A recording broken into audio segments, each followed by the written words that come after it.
was identified as mentally retarded, put back from the 5th grade into the 4th grade, and stayed in that category until I got out of high school.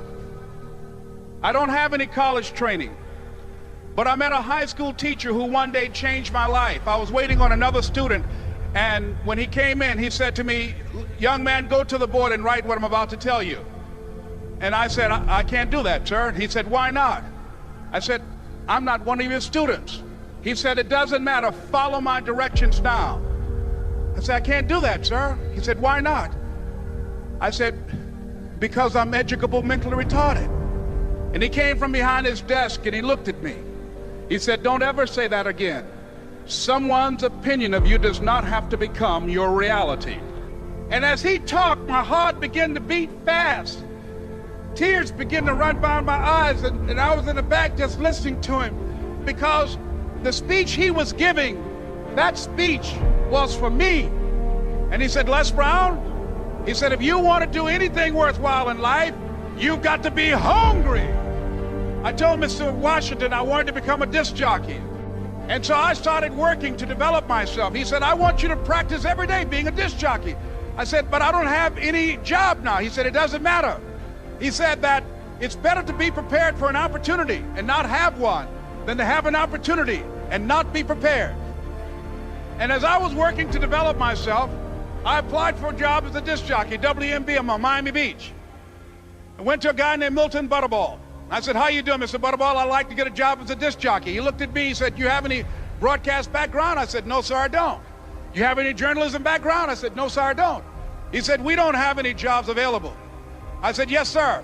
I went back to Mr. Washington and I told him. He said, "Don't take it personally." He said, "Most people are so negative, they will have to say no 7 times before they say yes." He said, "Go back again." So I went back again.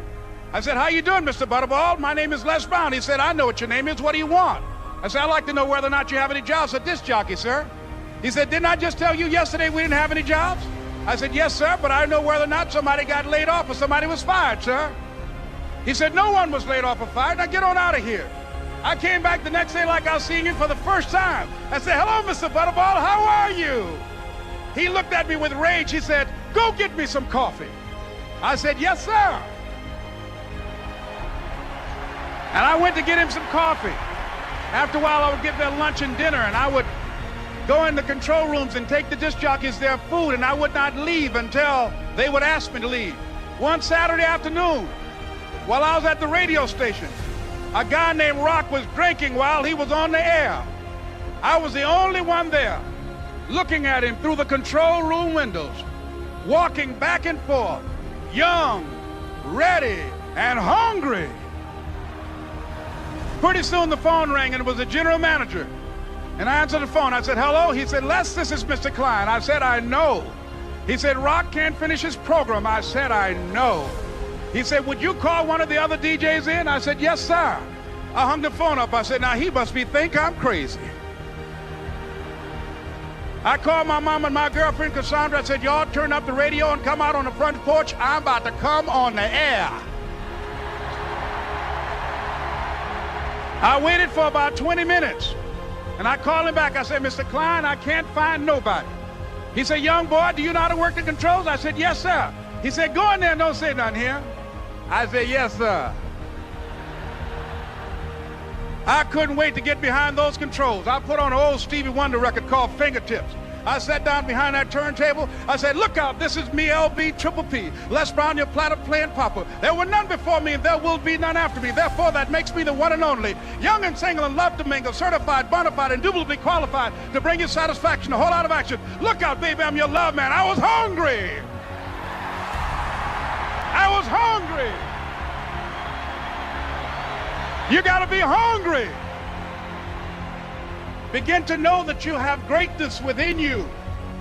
And if just one of you here begin to envision yourselves as being blessed and highly favored to reach your goals, if just one of you capture the essence of what that means, that you have greatness within you and a responsibility to manifest that greatness, that you can make your parents proud, you can make your school proud, you can touch millions of people's lives And the world will never be the same again because you came this way. It was hard, ladies and gentlemen, coming to speak to people. And I was facing financial difficulties in my own life.